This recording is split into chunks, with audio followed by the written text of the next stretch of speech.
Nas altas horas de terça-feira aqui hoje, que deve ser o último dia de junho, 30 de junho de 2020, já passando aí das 23, eis que a gente vai terminar aí o terceiro vídeo, a terceira parte, não é? Do vídeo sobre a transposição do São Francisco. Então, Rio São Francisco, que já falamos, Rio dos Currais, Integração Nacional, Velho Chico, Nilo Brasileiro, o maior rio totalmente brasileiro, atravessando os 5 estados, falamos também sobre isso. E esse projeto de transposição não é tão recente quanto se fala. Só para você ter noção, na época de 1840 já se pensava sobre isso. Então entendam bem que não é uma coisa muito nova essa situação. Como eu falei para vocês, a seca é cíclica. Entretanto, vamos ao projeto em si. Primeiro vamos aos questionamentos do projeto e as polêmicas desse projeto, para depois falarmos sobre as vantagens e possíveis desvantagens que você pode colocar nas suas provas aí. Então vamos ver a primeira coisa. Quais foram as grandes polêmicas desse projeto aqui? A primeira polêmica que se fez muito sobre isso é que poucos estados brasileiros iriam ser atendidos por esta transposição. Se levarmos ao pé da letra, nós teríamos aqui a própria Bahia, que a Bahia já utiliza as águas do São Francisco, propriamente dita. Entretanto, você tem o trecho norte e o trecho leste. E aí dos 9 estados do Nordeste, então Ceará, Rio Grande do Norte, Pernambuco e Paraíba seriam beneficiados, além da Bahia, onde o São Francisco aí tem a sua maior parcela. Ora, então teve reuniões anteriormente com governadores que eram contrários, o governador do Piauí, o governador do Maranhão, tá? Até mesmo alguns prefeitos da Bahia que estavam receosos com toda essa situação, Alagoas, Sergipe, que não estavam sendo beneficiados, e começaram então as discussões em cima desta situação. Depois acertou-se, mas era uma polêmica. A segunda polêmica foi o custo da obra. Lembrando a vocês que ainda, mesmo com a inauguração do eixo norte, você tem que entender que o eixo leste, ou o trecho leste, ou o tramo leste, tanto faz como o seu professor falar, ele foi inaugurado a toque de caixa em 2017, daquele jeito que nós fazemos sempre. E agora em 2020, inaugurado, se não me falha a memória, o município de Jati, no Ceará, a água chegou por lá. Ora, o que acontece? O custo da obra, que tinha sido avaliado em mais ou menos 4 bilhões e meio de reais, um custo alto, até agora está mais ou menos, pelos dados oficiais, em 12 bilhões e ainda não há previsão de situações. Você sabe que os governos começam, se não me falha a memória, no governo Lula, depois Dilma, Temer, e chega no governo Bolsonaro. E os governos todos, independente de sua coloração ideológica ou não, como no Brasil, tudo demora. Se for, você pega, por exemplo, só um exemplo para não fazer nenhuma coloração ideológica. Vocês devem lembrar daquele bendito daquele acidente que teve em Fukushima, no Japão. Rapidamente a usina nuclear ela foi colocada em condições normais. As vias, tudo aquilo que tinha sido destruído pelo tsunami. Aqui no Brasil, e não é falar mal, se você mora aqui na área 017, você tem uma rodoviazinha que vai de Votuporanga, que entra em Votuporanga ali e vai para Araçatuba. Tem um trecho que já faz mais de 2 anos que está arrebentado e ninguém ainda conseguiu colocar aquilo no lugar. Então reparem que isso, quer queira quer não, dentro de qualquer conotação, velho, é uma situação de, como é que eu posso dizer aí, para não ferir suscetibilidades, pouco caso com o dinheiro dos impostos. Isso sem coloração ideológica, sem ser de direita, de esquerda ou de centro, uma realidade constatável no nosso país pela burocracia excessiva. Então, outra situação Outra situação, né? Minas Gerais também, lembrando a vocês que Minas Gerais questionou também esse projeto, porque afinal de contas o norte mineiro faz parte da região geoeconômica do sertão. Então, outras polêmicas que poderiam diminuir falaram o seguinte: o São Francisco, geralmente nós aprendemos isso, está certo, que o São Francisco é um rio perene, ele não seca, né? Ele é a principal artéria do sertão, ele não seca. Entretanto, temos que ter cuidado com esta situação. Em algumas épocas de chuvas caudalosas, algumas margens do São Francisco atingem 10 quilômetros de largura, considerável. Essa mesma margem, devido à sazonalidade, à época das secas, quando chega às secas, elas vão atingir 500 metros. A mesma de 10 quilômetros. Significa uma redução, um déficit de água muito grande. E isso acabou preocupando muita gente, dizendo o seguinte, que o São Francisco é um rio perene, mas há que se ter um cuidado com isso, para que ele não virasse, entre aspas, um rio Jaguaribe do Ceará, que, segundo alguns dizem, é o maior rio seco do mundo, mais de 630 quilômetros, né? E tem as suas vazões, o Jaguaribe, controlado pelos açudes de Castanhão e Oroz, lá no Ceará.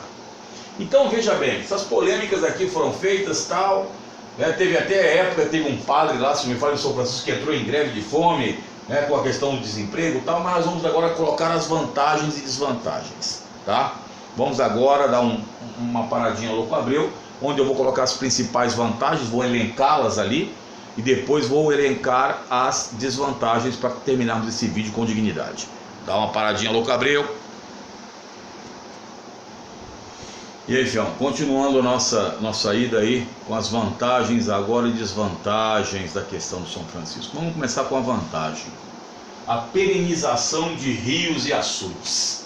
Ceará, você tem dois grandes açudes, né? Nós temos dois grandes açudes aqui, que um é histórico, que foi criado na década de, na década de 60,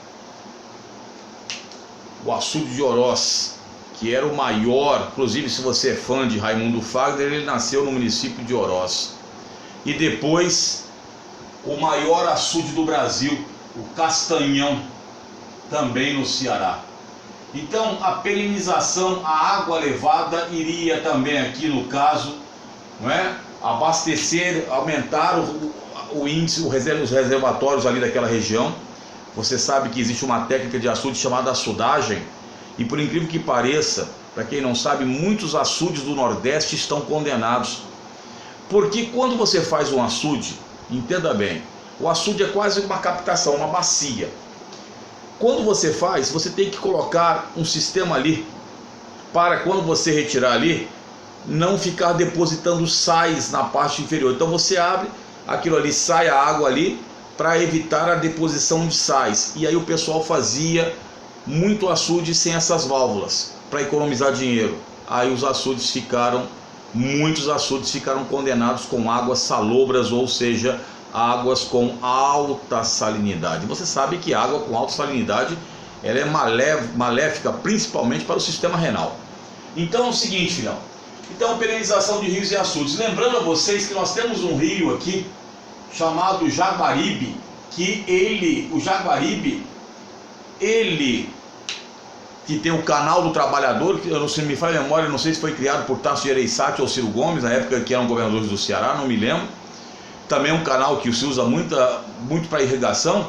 O Jaguaribe, que é o maior rio cearense, com mais de 630 quilômetros de extensão, é o rio que abastece Fortaleza. Fortaleza, até pouco tempo atrás, há alguns anos atrás, era uma capital que sofria muito com falta de água.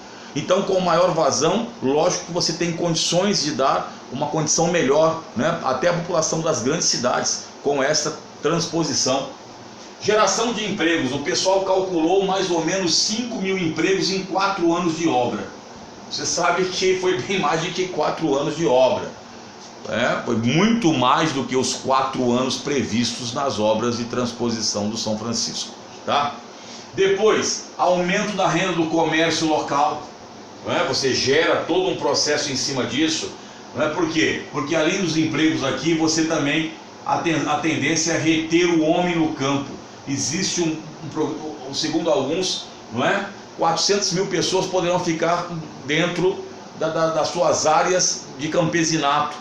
Lembrando que o trecho norte, mais ou menos 7 milhões e meio de pessoas, teoricamente, em tese, serão beneficiadas, enquanto que no trecho leste, aproximadamente 4 milhões e meio de pessoas seriam beneficiadas por essa transposição. Água de boa qualidade. O que é isso, professor? É uma água que não é salobra, que não é rica em sais. Ué, mas não dá para cavar poço artesiano? Até dá, filhão. Só que quem conhece o Nordeste sabe que você pode causar a exaustão. Se o processo de recarga não conseguir, as chuvas, para recarregar as chuvas, não forem maior do que a retirada da água, você causa exaustão dos reservatórios, pode aumentar a salinidade das águas daquele local e também poderá ocorrer o quê? Um assentamento de terrenos, desmoronando casas. Então entendam bem isso, a coisa é bem complicada aí. Aumento da área de irrigação, não é?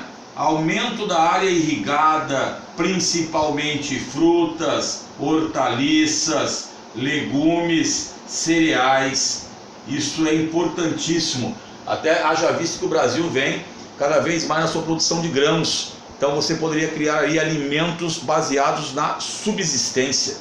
Depois, a redução de óbitos e redução da pressão da saúde, não é? Dos hospitais, postos de saúde. Mas óbitos por quê, professor? Por uma água de má qualidade. Eu falei para vocês que água com excesso de sais pode levar muitas vezes à falência renal e outras doenças. Tá? Por isso que você tem que tomar sempre a água de boa qualidade.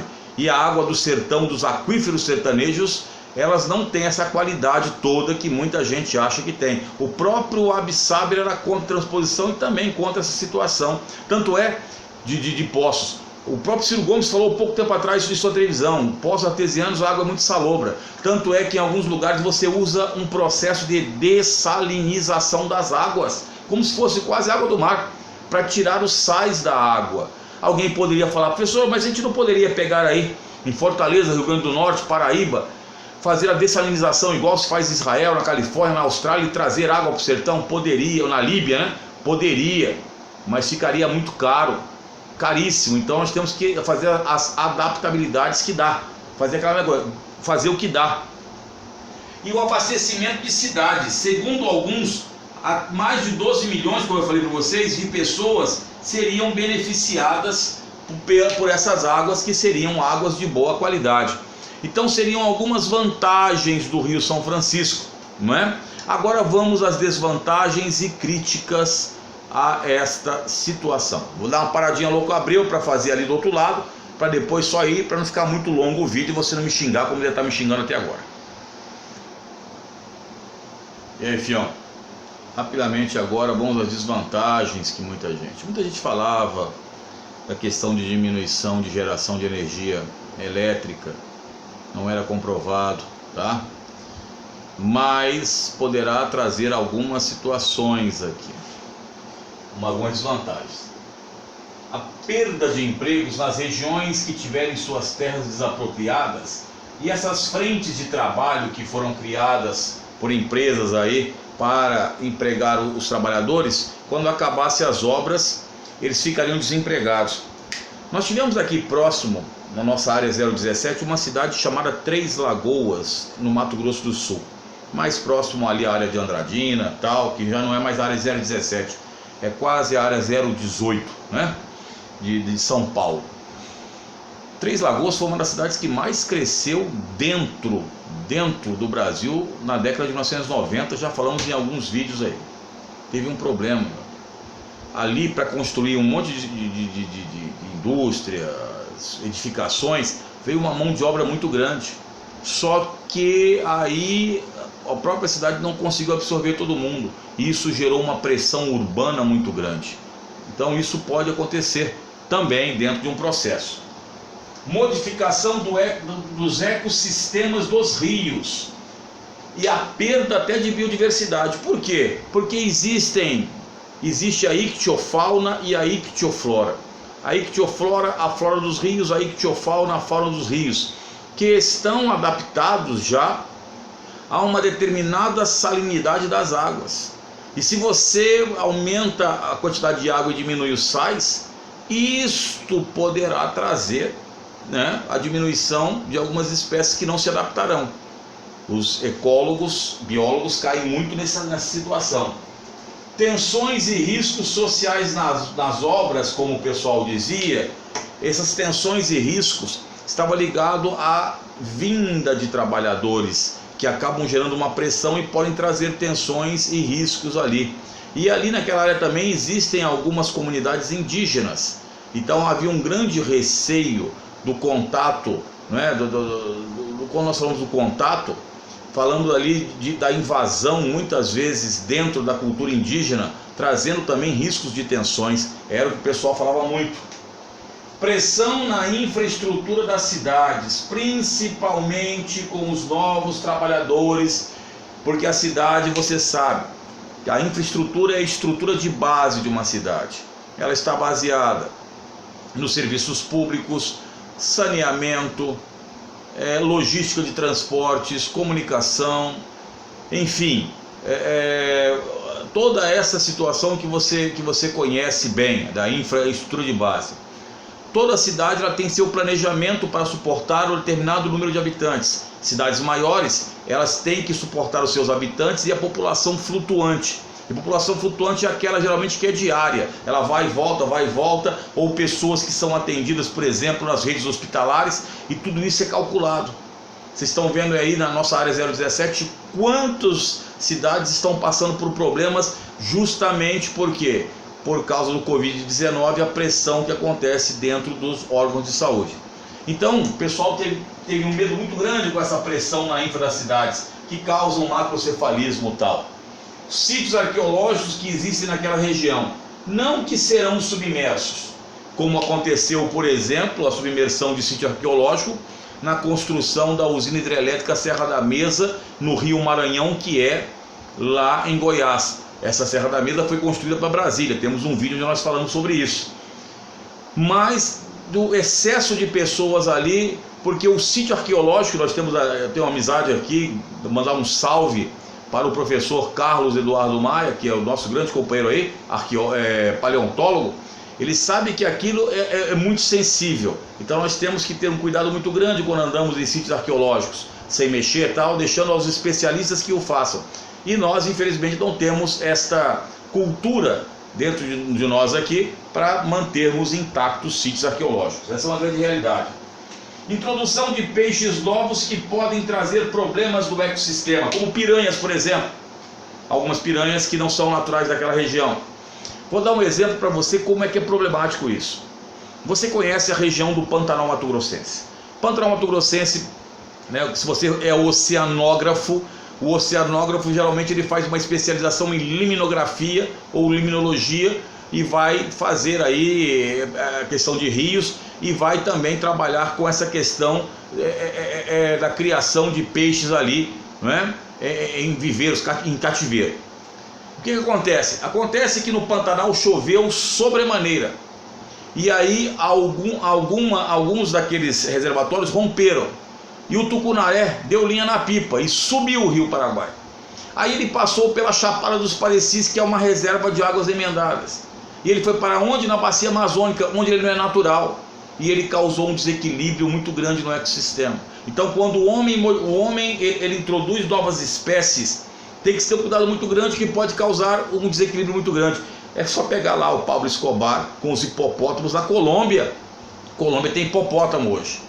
Tá? E não é um animal de lá, é um animal do continente africano, e foi trazido na época do Pablo Escobar. Quem é que vai encarar com o hipopótamo? Qual é o inimigo natural do hipopótamo? Não tem, não tem.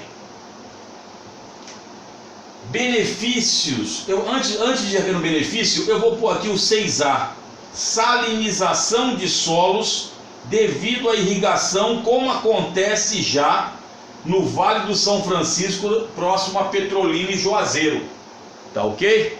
Então pode causar, se não houver um planejamento agronômico, um total planejamento de toda a questão da agricultura, você trará salinização de solos. E alguns críticos dizem que esse projeto beneficiaria apenas a agroindústria, como sempre, e a carcinicultura. Então os reservatórios que criariam camarões. Carcinicultura é isso. Então, filhão, são vantagens e desvantagens. É claro que a obra não é o presidente aqui agora que fez.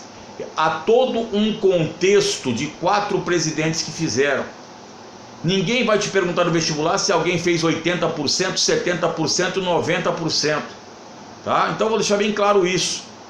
Toda vez que você vê uma obra, aqui no Brasil nós queremos salvaguardar os nossos mitos. Se fosse, por exemplo, na Escandinávia, qualquer país, Suécia, Noruega, né, Finlândia, Dinamarca, existe um plano de governo que muitas vezes ultrapassa aquele governo, porque é um plano a médio e longo prazo. Eles não estão preocupados em dar a sua chancela simplesmente na obra. Então a transposição hoje é uma realidade, não está toda feita. Como eu disse, dia 26 de julho, o presidente lá, Bolsonaro, o presidente Bolsonaro, ele inaugurou o eixo norte. Não há previsão de término ainda, mas isso poderá cair nos vestibulares de vocês.